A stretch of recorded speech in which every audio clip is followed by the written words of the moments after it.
Damon Fordham, adjunct professor of history at Charleston Southern University in the Citadel in Charleston, South Carolina.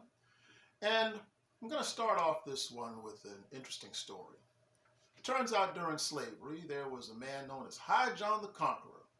And the master would feed him and his family only the most rancid type of meat. So one night, he went into the master's barnyard and stole a pig, and they slaughtered and cleaned it and put it in the pot, and was getting it all boiled up and ready for dinner when all of a sudden they heard a at the cabin door. "Yeah, who is it?" "It's the master." Everybody in the family was like, uh-oh. And master comes in. "Hey, John, I'm feeling kind of hungry. I want something to eat." "Well, you see, master, hey, what's that you got there? Smells like a pig you got there." "Well, you see, yeah, and you know, I just had a pig stolen a little while ago, and, oh no, master, that ain't no pig, that's a possum." "A possum? Well, let me get a plate here. I want some of that. I want a little bit of that. I'm kind of hungry." "Well, then John starts thinking quickly. He goes, "Well, you see, master, I'm going to tell you what. I'm going to give you this possum, but if that possum turns into a pig by the time it gets on your plate, it ain't my fault." Now, stories like that were often told during slavery as a means to keep people in that condition sane and amused and an expression of what they were feeling. And they passed them down to their children as means of wit, means of how to outsmart people and how to get through life, among other things. And that's true in every culture, especially the African diaspora, in other words, black people all around the world. And unfortunately, in the last few generations, this seems to have been a lost art. And many generations have grown up without this in the face of television, computers, and other such things. But fortunately for us, the great historian Dr. Henry Louis Gates Jr., along with an assistant by the name of Maria Tatar, I hope I'm pronouncing that last one right, wrote a book called The Annotated African American Folktales, where they collected these type of stories from around the world and preserved them in this really wonderful book. Now, the book starts off by telling the wonderful tales of Anansi the spider in Africa, the tales of a wise spider who outsmarted other animals in order to get ahead, as well as those of wise rabbits who outsmarted the other animals to show that sometimes small and weak animals could get ahead by using what's in their head instead of what's in their hands.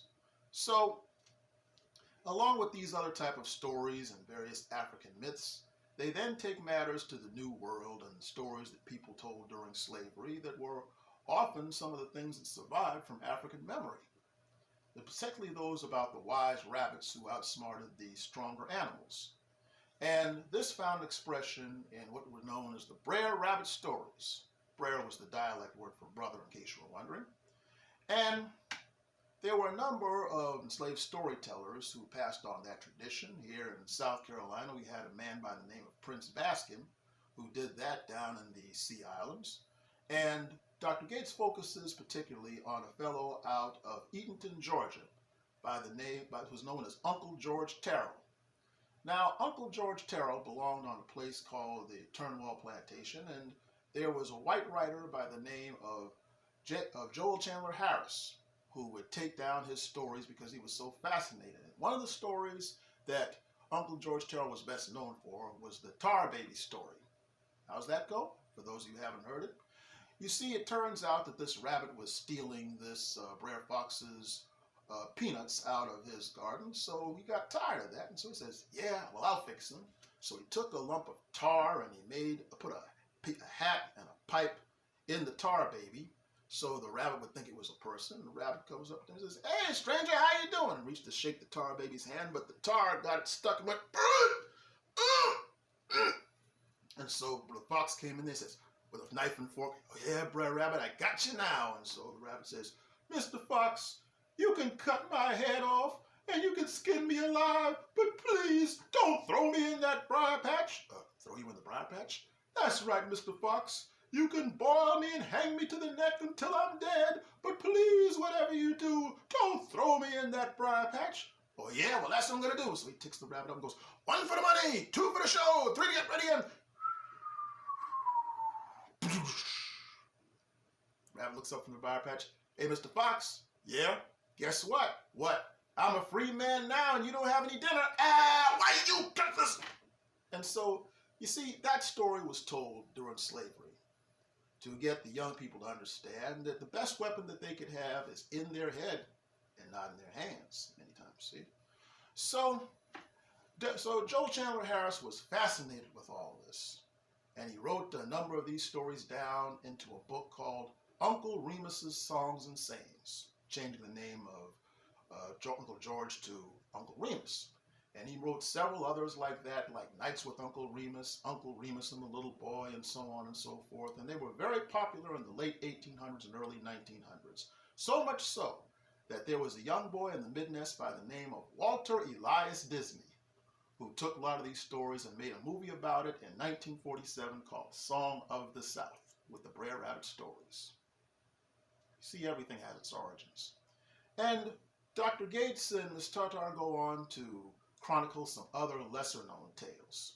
Turns out that in Hampton, Virginia, during the latter part of the 1800s, there was a lady by the name of A.M. Bacon who had the black students at Hampton University go out into the fields and into the woods and into the country areas and take down these stories of their ancestors who had been in slavery and such, and they collected them in a series of issues of a magazine called The Southern Workman. And those preserved a lot of those stories too. And he includes a lot of them in the book. Then, in the 1920s, the NAACP had a children's magazine called the Brownies Book. It was a black magazine for black children to give them something positive. And many of the writers used some of the same stories that their parents had passed down to them as part of the magazine to entertain the young children in that book. And he saved those too. So the book does a really great job of showing these tales from South America, the West Indies, and all these other areas. And it's a very entertaining read. And fortunately, I got to meet Dr. Gates not too long ago. And we met on two occasions. And fortunately, in one of those occasions, he signed his copy of it for me. And it's one of my proud possessions. So the book really means a lot to me because what happens is that so often that's a lost art. You very rarely hear a young person today who was raised by wise parents who told them all these wonderful stories to give them instruction and amusement. And I've often talked to people who grew up without this, and they say that oftentimes they grew up without that kind of direction and they wish they did. So I would encourage people who are looking for that to read these books filled with the wonderful stories that their ancestors told so that they can ingest them. And instead of wishing that they had wise elders who told them these things, they could grow up to be wise elders themselves and pass these stories down to another generation. This is Damon Fordham talking about the book, The Annotated African American Folktales by Dr. Henry Louis Gates and Maria Tatar.